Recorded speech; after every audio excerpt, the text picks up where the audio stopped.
In a serene village nestled among rolling hills and ancient forests lived a wise monk named Asanga.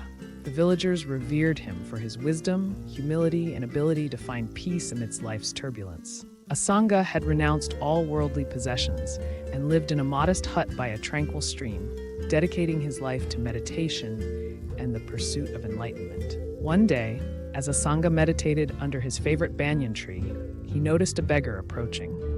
The beggar, whose name was Raju, was known throughout the village for his tattered clothes and constant pleas for alms. Despite his appearance, Raju possessed a kind heart and a spirit undiminished by his circumstances. Raju approached Asanga and bowed respectfully. "Revered monk," he began, "I have come to you not for alms but for wisdom. I am tired of living in poverty and despair. Please teach me how to find true wealth and happiness." Asanga smiled gently. "Raju, wealth is merely a matter of coins and possessions. True wealth lies in the richness of the heart and mind. But come, sit with me, and I will share a story with you." Raju sat beside Asanga, eager to listen. Many years ago, Asanga began, there was a prosperous merchant named Vasu. He was known far and wide for his immense wealth. Vasu owned grand estates, precious jewels, and countless treasures. Despite his riches, Vasu was a deeply unhappy man, always fearing loss and seeking more to fill the void in his heart. One day, Vasu heard of a sage who lived atop a distant mountain, reputed to possess the secret to true happiness. Determined to find this secret, Vasu set out on a journey, braving treacherous paths and harsh weather. After many weeks, he finally reached the sage's humble abode. "Great sage," Vasu pleaded, "I am wealthy beyond measure, yet my heart is heavy with sorrow.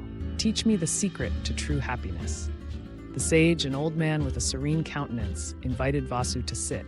"Happiness," the sage said, "is not found in what we possess, but in how we perceive and use what we have. To find true happiness, you must give up your greed and learn the art of giving." Vasu was puzzled. "How can giving away what I have bring me happiness?" he asked. "Let me show you," the sage replied. He handed Vasu a simple wooden bowl. "Take this bowl and fill it with water from the stream. Then give it to the first person you meet who is in need." Though skeptical, Vasu obeyed. He filled the bowl with clear, cool water and began his descent down the mountain. Along the way, he encountered a weary traveler, parched and exhausted.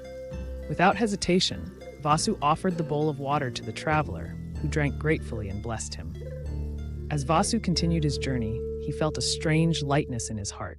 He repeated this act of giving several times, offering food, water, and even coins to those he met.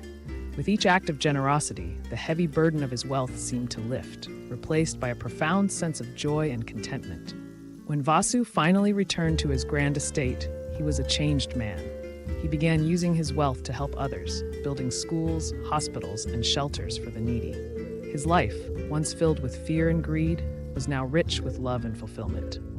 Asanga paused, allowing the story to sink in. Raju sat in deep thought, contemplating the monk's words. "Raju," Asanga said softly, "true wealth is not in what you have, but in what you give. The richest person is not the one who has the most, but the one who needs the least and shares the most. If you wish to escape the chains of poverty and despair, start by giving what little you have to those in greater need. In giving, you will find joy and abundance." Raju nodded slowly, understanding dawning in his eyes.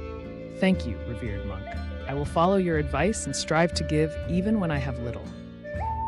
From that day forward, Raju began to share his meager possessions with those around him. He offered his bread to the hungry, his shelter to the homeless, and his companionship to the lonely.